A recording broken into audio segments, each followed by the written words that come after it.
The cool thing about Acropolis is they really support the crazy ideas and the creativity that we come up with. I mean, there's an appreciation for that side of the brain that is not the techie side.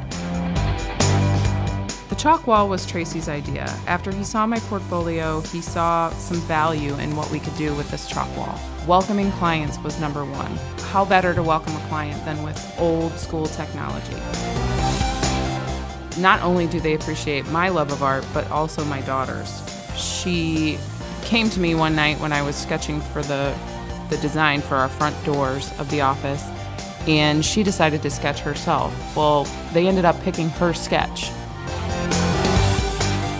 It's awesome that I'm able to use my skills to welcome clients to Acropolis. I never thought that I would use my art degree at a technology company.